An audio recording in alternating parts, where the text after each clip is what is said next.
Welcome everybody to my session. I am really grateful to be part of this event, and so very thankful to the organizers of this event for setting this up even in these difficult pandemic times. In fact, a little introduction about myself. I am a software engineer based in Amsterdam, but I'm also myself a community manager and event organizer. With some other folks, we run the Kubernetes Community Days Amsterdam, which this year we actually had to cancel because of all these restrictions going on.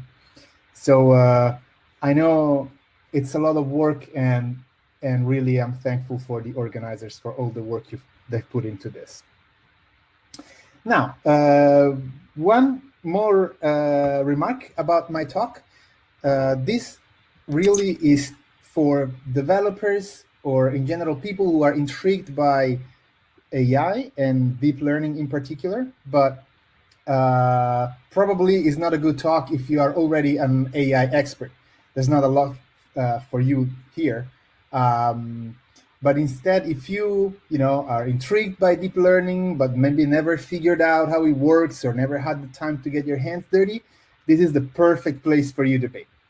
So with that said, let's begin by, I want to explain you what's the background idea behind this talk. The story is about planes, airplanes, and the whole idea came to my mind because I used to work next to the Amsterdam airport. I am based in the Netherlands, and I used to work next to the Amsterdam airport. And what you see on the screen is a section of Google Maps around the airport of Amsterdam. Now, what you see here, the area that I just highlighted was the first airport area that was built originally, maybe 100 plus years ago. And then as the airport grew and traffic increased and so on, another airstrip was necessary, and so they decided to expand it and built that one that I just highlighted now. Now, this is all good, but as you can see, in the middle, there was already, between these two strips, a highway. It's called A4. And so the best solution that they could find to allow planes transfer between these two airstrips was simply build a bridge, a literal bridge over the highway where planes go on. So for a while, the view from my office would be something like this. So where I would see every now and then these incredibly big planes just strolling peacefully on top of the highway, and like just meters, or should I say feet below them, these cars and trucks and people, everything looks so tiny compared to these airplanes. And I don't know, the view was really quite striking to me. And so there comes my idea. Because you never know when a plane is going to pass by, right? They pass every now and then, but they don't tell you beforehand that they're going to pass. So this was my idea then, to hook up a Raspberry Pi with a camera module next to the window that would constantly look at the bridge and basically train a neural network from scratch, from zero, and teach it somehow to detect whether a plane was on the bridge or not. And in case there was a plane on the bridge detected, I would tweet it from the Raspberry Pi. That's the entire idea.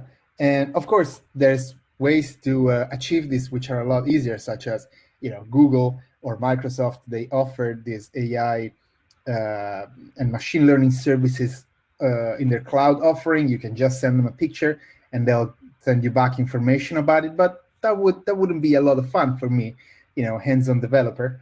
And it was also the opportunity to learn more about neural networks. So let me show you the final setup. This is it. So on the left picture, you can see my Raspberry Pi sitting at the window of my office. And in the background of the picture, you see the bridge with a plane on it. And the kinds of pictures that this Raspberry Pi would produce are the ones on the right side. On the top picture, there is a plane, and on the bottom one, there is no plane. And so I want my neural network to be able to tell me which one has a plane. All right, so here's my playful idea explained to you. Now let's dive into a deep learning fun and short overview. Now, deep learning, also known as neural networks, is itself a subset of machine learning, which is itself a subset of a more general artificial intelligence idea. And the two common uses for machine learning and deep learning are basically about making predictions about unseen data. And one of these two uses is the case of regression. And this process of regression basically answers the question, how much? So in this graph, you can see, for instance, that given a data set, in this case, a set of coordinates, our neural network should be able to understand the pattern. And so let's say the data on the x-axis represents, for instance, I don't know, the square feet of a house for sale, and the data on the y-axis represents its price, then ideally our model would be trained to correctly predict the price of a house based on its square feet. And so this regression really answers the question, how much? And the other use case is called classification, and it answers the question, what kind?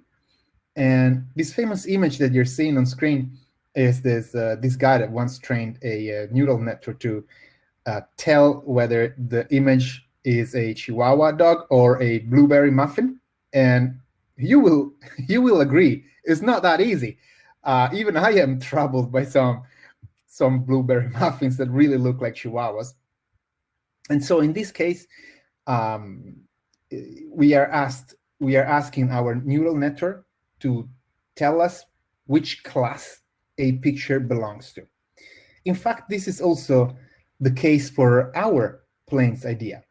We have two classes of images, plane or no plane, and our neural network ideally will be able to distinguish between these two. All right, now that the idea and the mission is set, how are we going to build our deep learning network?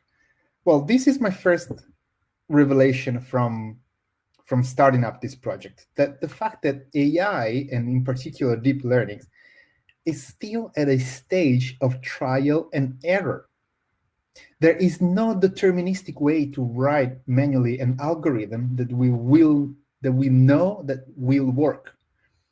In other words, we know that for some problems, sort categories of problems, certain deep learning architectures will work better than others. But that's all we know. There is no certainty that a certain architecture will work better than that our network will definitely answer our need. So if we look at the most common deep learning architectures, in this case, as you see on the screen, I highlighted the two most important neural network architectures nowadays. The first one, which we'll be focusing on for this talk, is called convolutional neural networks, or CNN. And a typical use case of these networks is image recognition, be that faces of people or animals or street signs or anything.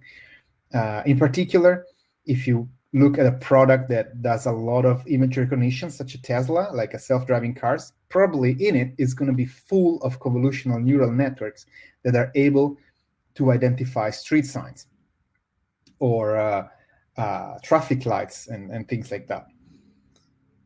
The other category that is very important nowadays is that one of recurrent neural networks. And these kind of neural networks are very apt to synthesize processes where inputs form sequences in time. So think about speech synthesis or listening and understanding a sentence. A word in a sentence depends on the word that came before it. So there is a whole context. Probably a word out of a sentence, it misses context. And so, for instance, what you see on screen, the Google Home Mini or Alexa or these other products based on voice recognition, they must be full of recurrent neural networks. Now, we are going to look a little deeper into convolutional neural networks that we are going to use and train from scratch. But first, I just need one little more introduction about the basics of neural networks that all neural networks are built on. And the very basic building block is the artificial neuron that you see on screen. The artificial neuron is so-called after inspiration from our own neurons, the ones that we have in our brains or the animals have in their brains. And if you look at this artificial neuron, actually it's not that complicated. It's basically a mathematical function called transfer function that takes a set of weight inputs, in this case, W1, W2, all the way to Wn, and combines this transfer function combines our inputs and emits one result. After that, there is going to be another function called activation function, which practically is just a filter. So the activation function, its only task is to receive the result of the transfer function and basically decide whether to propagate it further or block it, in which case the output of the total neuron will be 0, or otherwise the value of the result of the transfer function. This is it. It's just one mathematical function and one filter, basically. So nothing really incredibly complicated. And this is the point where usually people wonder, all right, well, this doesn't seem very powerful to me. What's the secret? What's the trick behind this? Well, the trick is that this concept of artificial neuron is incredibly powerful when composed in huge numbers, in huge amounts. So in this slide, what you are seeing is a typical neural network architecture, multi-layered neural network. And if you read this image from left to right, you see that we start with some input values, and then the first layer of neurons is called input layer. They will basically receive the input values as only input, and then propagate it to the neurons in the first hidden layer. Now, remember that each input of the neurons on the first hidden layer is weight, and inside each neuron there is a mathematical function and an activation function. So these neurons may or may not propagate information to the neurons in the second hidden layer, and so on.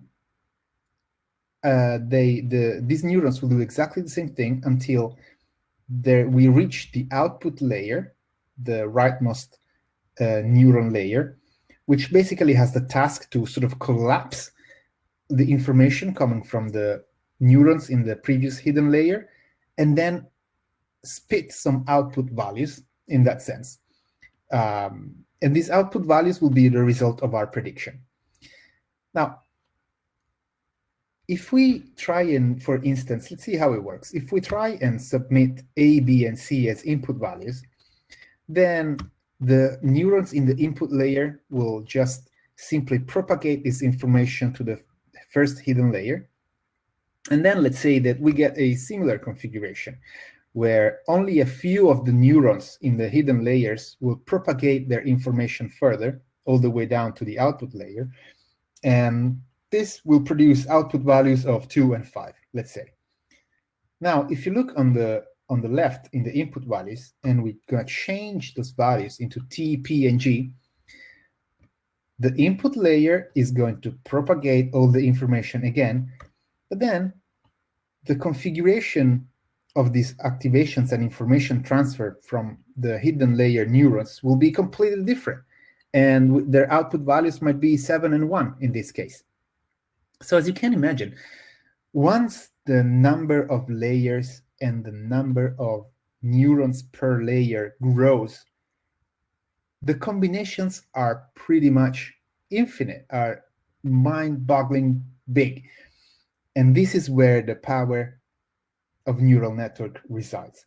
Of course, the more layers and the more neurons you have, the more computational power you need to execute these functions, but also to train the network. And we are about to see what it means.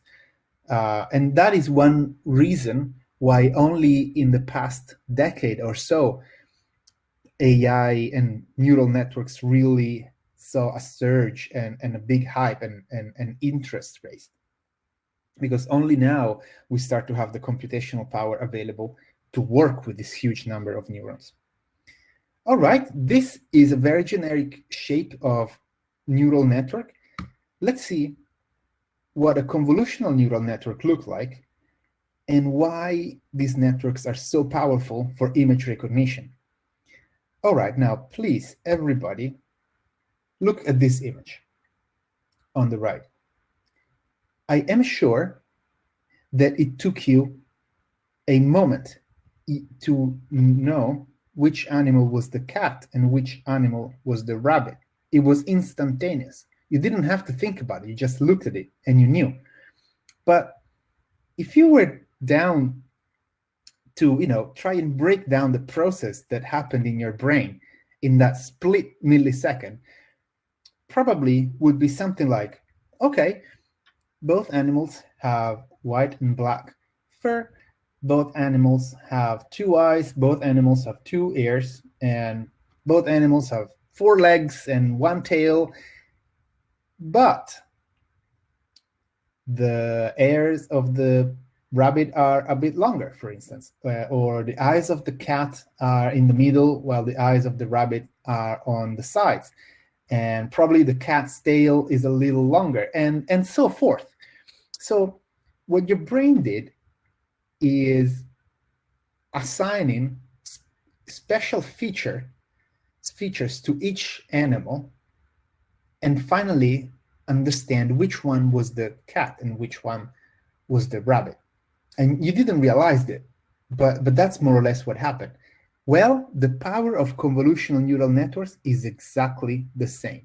We can train them to sort of break down the features that identify one specific category of things. In this case, that would be a specific category of animals. And the way that these convolutional networks work is with a lot of training.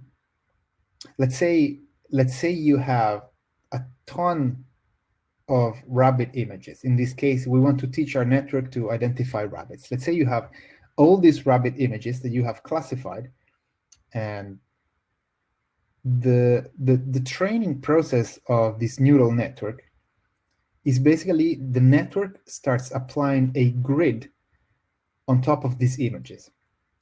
And imagine that the grid that you see on the bottom left part of this slide is a pixel level, so very, very fine grained. And imagine that you have thousands and thousands of images. The network is going to scan this grid and produce some filters that, when applied to an image, are able to see the rabbit features. In other words, the network is able to learn the rabbitness of the rabbit, what makes it unique. And of course, this requires thousands and thousands of images, but eventually the network will learn which filters it needs to use to identify a rabbit. And so in our case, in the case of this talk, we're going to use such a process to identify a plane. Now, once we have seen a little introduction to deep learning networks and what convolutional neural networks are, let's have a look at the typical layers of a convolutional neural network architecture. This is a simplified version of a very popular convolutional neural network architecture called LeNet. And just like the layers we saw earlier, in this case, we will have an input layer first on the left that receives our input. In our case, it will be one image.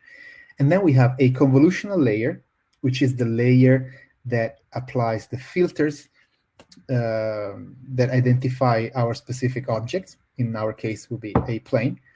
And then the yellow one in the middle is called a subsampling layer. What it does, basically, it simply receives the output of the neurons in the convolutional layer and reduces their bandwidth. So it sort of halves down the information thereby contained. This half-down information is then passed on to a dense layer, which is 500 fully connected neurons in my case, but it could be a lot more or a lot less. What's important about the dense layer is that it's a lot of fully connected neurons, which then finally will collapse their information, the results of their outputs, into the output layer, which will then tell us, basically, it's a binary classifier. So it will tell us basically 1 or 0. There is a plane or not. All right, so we're going to try and build a network based on this architecture in code from scratch. The only thing we need to do first, and that is a lot of work, is create all the training images. So these images that you see here are pictures of my bridge. And on the left, you have examples of the bridge with a plane on top.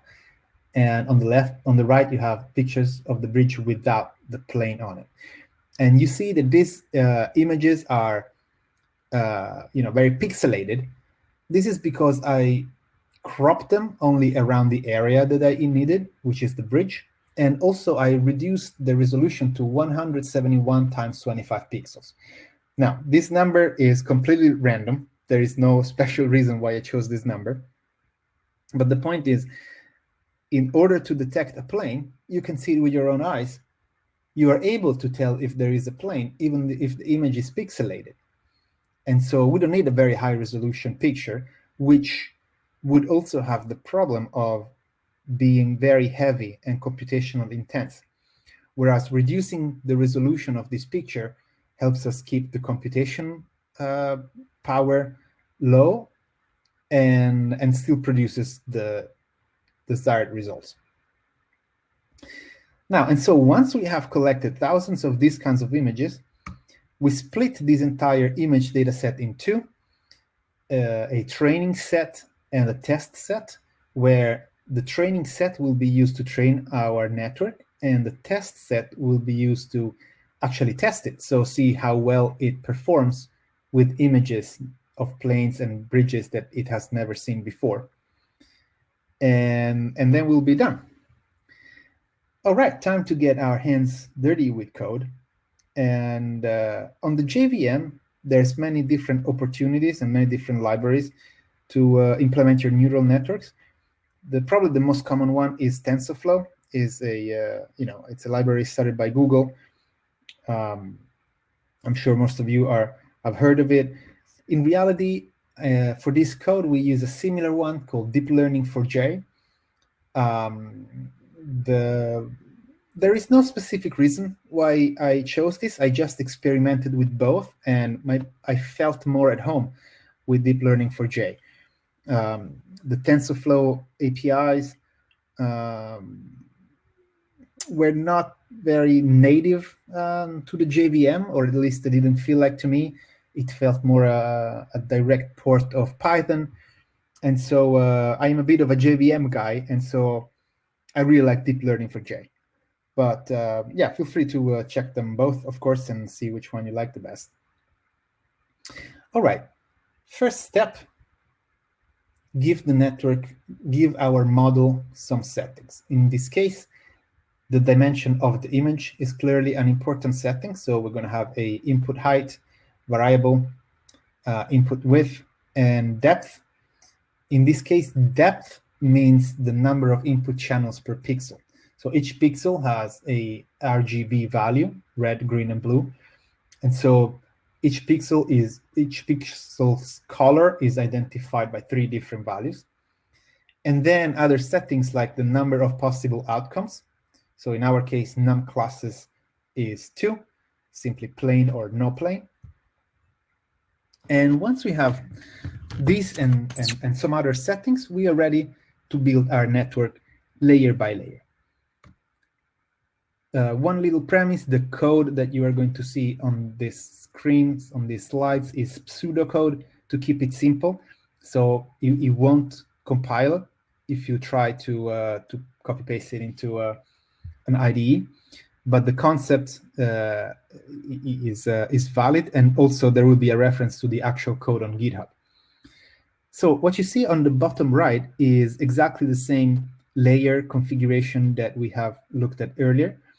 And we're going to see how to replicate this in code. So first of all, we create a builder of a neural net configuration. So new neural net configuration.builder. And then we are going to add layer after layer, everything that we need. So we start with adding the input layer, where we specify that the input type is convolutional, and we pass our height and width and depth of our images. And then we're going to add our first convolutional layer. There it is. We add this convolutional layer dot builder. Those two numbers, 5 and 5, they are actually the dimension of the filter. Remember when earlier when we were talking about rabbits, I mentioned a filter that the network scans the image with? Well, that's the dimension of the filter, in this case 5 by 5 pixel. And a couple of lines after, you see there's stride. Stride is basically how fast the filter moves on top of the image, and in this case is 1 pixel by 1 pixel. So we just move very slowly on top of the image. And finally, this convolutional layer has 20 outputs. These 20 outputs will be the input for the first subsampling layer, so layer number 1, we started with 0, which when you see kernel size and stride, it's all 2s. It means that we are basically halving the information that comes in, just halving, reducing the bandwidth by 2. Then we add our dense layer. In this case is 500 fully connected neurons. And finally, we only need to add our output layer, which will receive all the information coming out from the dense layer and will output, when you see on that line, n out num classes, 2 possible classes, plain or no plain.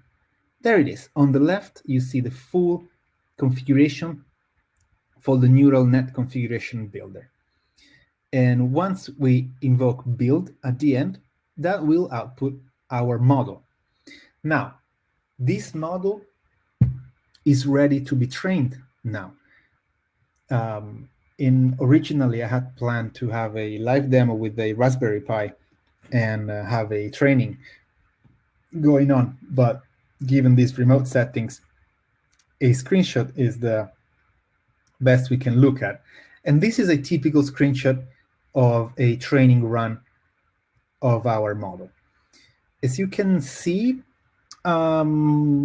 there we are basically the training goes over the full set of images a few times. In this case, you see this epoch.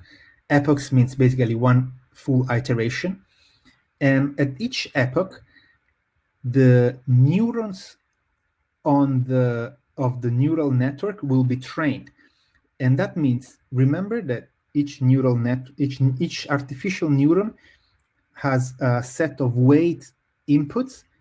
Well, those weights are what gets trained and tuned and tweaked during the training.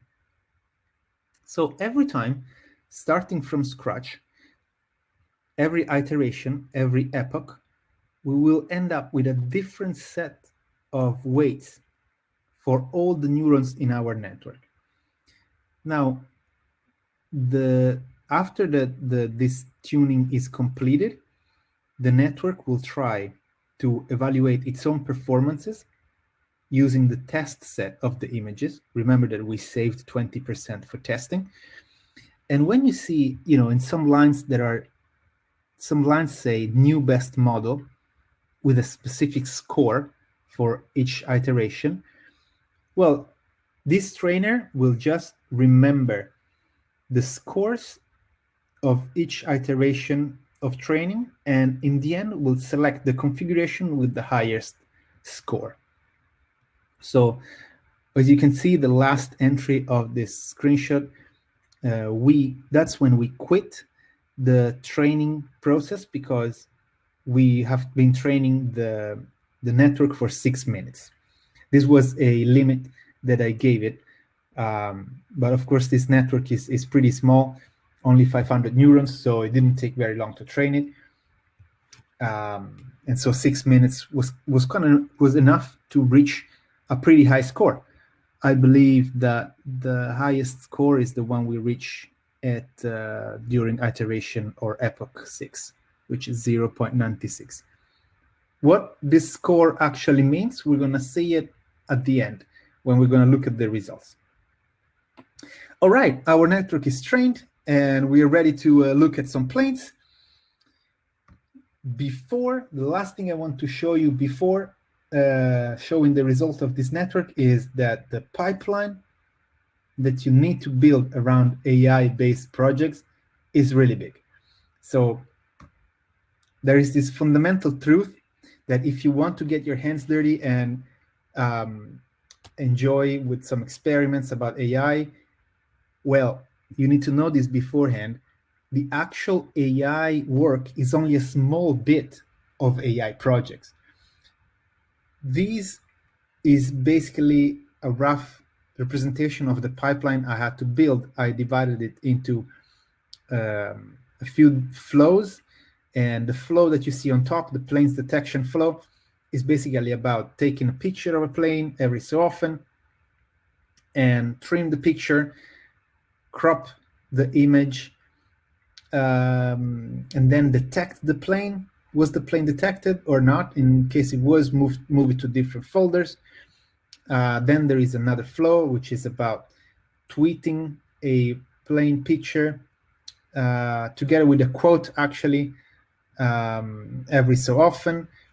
Also, there are flows to evaluate your network and train it again, because of course, the more images you take, the more precise your network becomes, so you want to train it further and further. Well, of all these operations, it's a lot of I/O, moving things around. A lot of this can fail. There's network calls that can fail as well.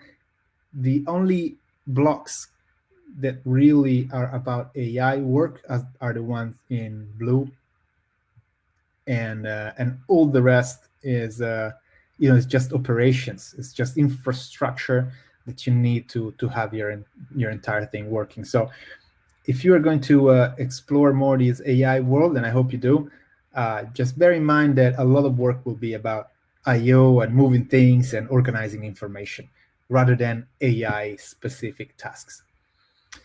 All right, ready to see some results. In fact, I was able to train successfully a model, and I created this Twitter account called Planes on Bridge that every hour or so would tweet a picture of a plane that it automatically detected on the bridge. And to make it a little more interesting, I added some random quotes to the tweet. Still, it wasn't the most interesting Twitter account out there. There's a total of 1,100 tweets there, and I had 16 followers in total. Mostly my colleagues who were also sitting in my same office, and a couple of friends. That anymore, but it's still there with all these images there. And what's interesting is that my neural network not always would. Sometimes there is no plane, but the network would think that there is a plane. Sometimes it would there would be a plane and the network wouldn't see it. And so sometimes it was pretty funny. You would tweet some empty images. And so what you want to do typically when you have some system that is deployed, some AI pipeline deployed in production, you want to check its performance. And there's a whole section of theory about that. But in general, there's a few measurements. And here's a couple of example measurements that I took over time about my network. And you can see in this graph, there's two measurements. One is called precision, is the blue line. And precision tells us how well the model avoids false positives. So in other words, this metric goes from 0 to 1. And when it's 1 means that during that specific day, every time that the model saw an actual plane, there really was one. That means that the model avoids false positive pretty well. The other line, the red line called recall, tells conversely how well our model avoids false negatives. So in other words, it tells us that during that one day, one point in time in the graph, if the line of the recall is 1, that means that every time that a plane wasn't there, the network knew that there was no plane correctly. So well, if we look at this graph, we can see that in fact the precision is quite nice. So when the model sees a plane, it probably is there. There's no false positives. And this is also the score that you saw earlier during the training. So I asked the training to calculate the best score, the trainer, to calculate the best score based on the precision. So how well we would be able to avoid false positives. Because I didn't want to tweet an image without a plane in it. And in fact, the results are pretty good. It's very often it's 1. But recall, on the other hand, the red line is not very good. It's, I would say, maybe around half. And that means that sometimes the network thinks that there is no plane on the picture, but in fact there is a plane on the bridge. And so you see that these lines are anyway not consistent. They're oscillating pretty wildly. Some days are really good and some days are really bad. And you might wonder, when does it go wrong? What makes it go wrong? Well, being myself based in the Netherlands, the answer is clearly the weather. There were a lot of different times and different kinds of weather. So in the top right image, you see it's raining. And so the window is covered in drops, and the drops confuse the network because the planes are not so clear anymore. Or in the top left image, it's very foggy. And even when it's very sunny, actually, if you see the bottom left image, well, the sun is right in front of the Raspberry Pi. So the light goes really straight into it. And that makes a very dark picture, very, very high contrast. And actually, if you squint your eyes, there is a plane in the bottom left picture. And finally, also, the bottom right picture. Very, very often, I wouldn't get the entire plane. So actually, this picture, if you look at it, it's another good opportunity to think about the incredible power of our own brain. Of course, we can see that there's a plane. Our brain knows immediately that there is a plane. But my little network, you know, when it doesn't see maybe a part of the plane, it doesn't see the tail, or in this case, it doesn't see the head of the plane. Well, that is very crucial information that is missing from this image. And so the network can be very confused about it.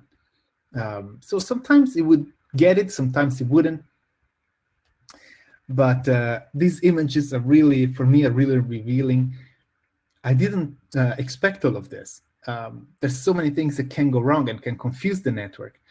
And only experience with it helped me understand a little bit better how it works and how complex these networks are, and really, by comparison, how powerful our brain is. There is another final thing that I wanted to touch on, which also confused the network quite a bit, and that's AI bias. Even in such a playful, funny, just learning project like mine, I was able to see AI bias in action. And the reason is also something I didn't forecast. Again, I am based in the Netherlands, and the Dutch national company is called KLM. And the planes of KLM are all blue. It's their national, it's sort of their company brand color. So that means that in my training set, all the images that I took and classified, there simply are a lot more blue planes than other kinds of planes. So I would see in the results that when there is a blue plane on the bridge, then my network would be like, oh yeah, sure, that's a plane, easy peasy.